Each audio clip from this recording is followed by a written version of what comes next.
morning, everybody. Core Conversations for Thursday, Throwback Thursday, Flashback Thursday, whatever you want to call it. Kevin Modrick's joining us. Looking forward to our chat today. Thank you so much for being with us all week.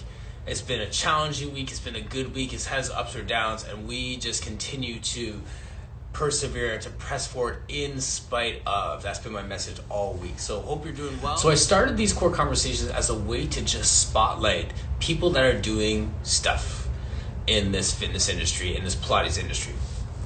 So people like Kevin will come on and you say, well, I teach here, here, and here. This is what I'm passionate about. This is what I like. This is what I don't like. I have a dog and all these different things.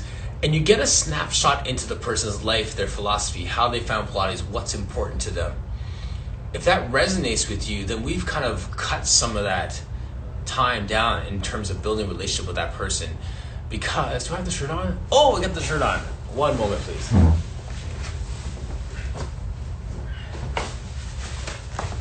Bam! This is a shirt that Kai got me. It says, "Who is your Joseph?" And philosophically, this is where I land, because it's like everyone has their Joseph. Everyone has that person that they resonate with, that could get the best out of them, that inspires them to do more and to just move freely. So for some of you, maybe like Claire. Claire is an amazing instructor and just written some great foundational work for this Pilates world. You may be someone like Kevin, and I had talked to Kevin about this, and sorry for saying this, but when we started to talk initially, and he said, I'm just a Pilates instructor, I don't have a teacher training and stuff, all I heard was just. And I know he knows this stuff, I know he's a great teacher and stuff, but I find like I have very, very little space for the word just, because we're all doing great work in this industry. And whether you have 6 million followers at a 5,000 square foot space, or you're working part-time as a Pilates instructor while you have your full-time job, you are making a difference. It all counts, and there's like no just in my vocabulary when it comes to that. And I lost my coffee. So, that being said, I've said a bunch of things. Who is your Joseph? Find your instructors, shop your instructors, take classes from people like Learning Labs. Beauty of the Barrels is coming up.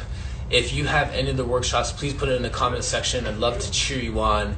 And this is all how we all get better. This is how we make our money. This is how we support ourselves.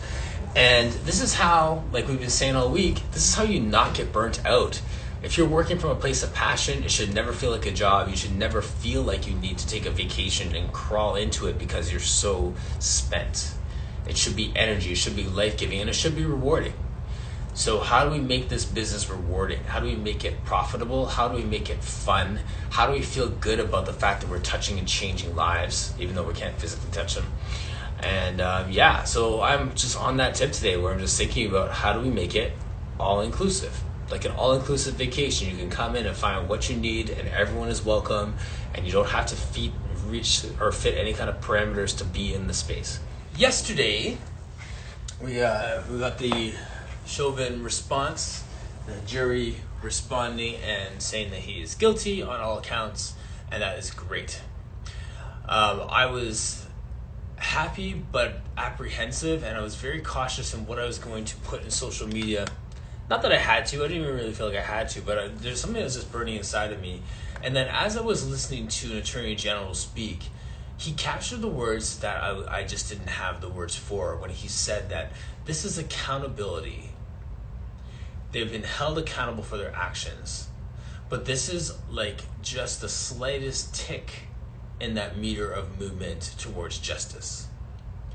And I was very cautious because as I say, I'm big on celebrating progress. I'm a personal trainer. I'm a Pilates person. So my eyes tune to see progress that people don't see.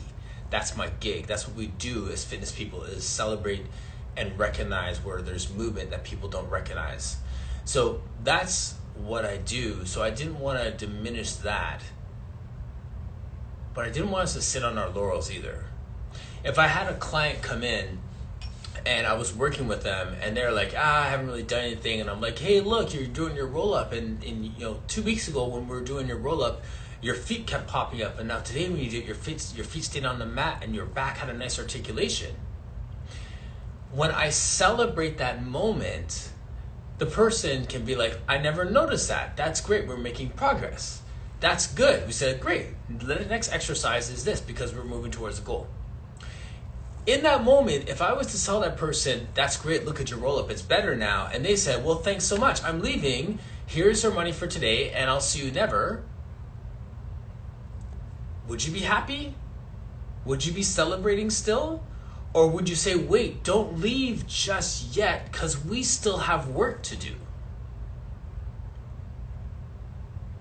That's what yesterday was like for me. People don't leave yet. There's still work to do. Hooray! Let's get back to work. Raptors. There's a great moment with Kyle Lowry where they were up 3-1 against Golden State in the year that they won their championship. And they were up on this game and they were winning by a lot. Phillip Griffen just rolled into the room. I have a basketball analogy for you just now. So the Lowry just was leading the Raptors. They won by like 30 points against Golden State. And instead of jumping up and down because they almost had it, they stood in a line. They high-fived everyone as they walked in. They did not celebrate. High five, good work. And Kyle Lowry, you see him mouthing on camera saying, stay locked. Stay locked. That was a W, but that wasn't a championship. Stay locked. And that was my message yesterday to people. Great message, great response. Stay locked. You got a W, stay locked. You got a win, stay locked. That's different than saying we won the whole thing, let's go pop some champagne. No, we're still in the fight.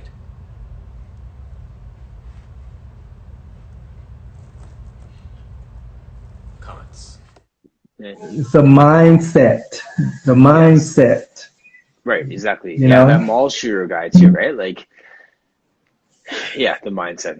So, do you have a second for a kind of high level talk? We both said a line that really did resonate with me, saying that it is simply hard to hope. How do we continue to hope when everything is pointing us towards losing hope?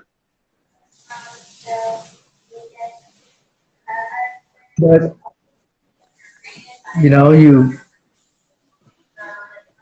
what else do you have? I would say it's okay to hope, but not expect. Hope, but not expect. Yeah. And that's all you can do. Yeah. That's it. Yeah. I've listened to people speak all day, and I don't, if this is the moment and this is the expecting change, I'm like, whoa, I don't know why you say that. Mm-hmm. Yep. So I just hope and not expect. And I hope that,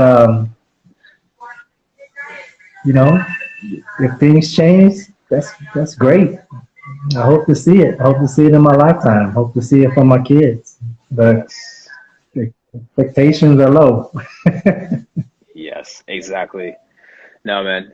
I appreciate you jumping on. I know that your internet is compromised by homeschooling and everything too. Yeah.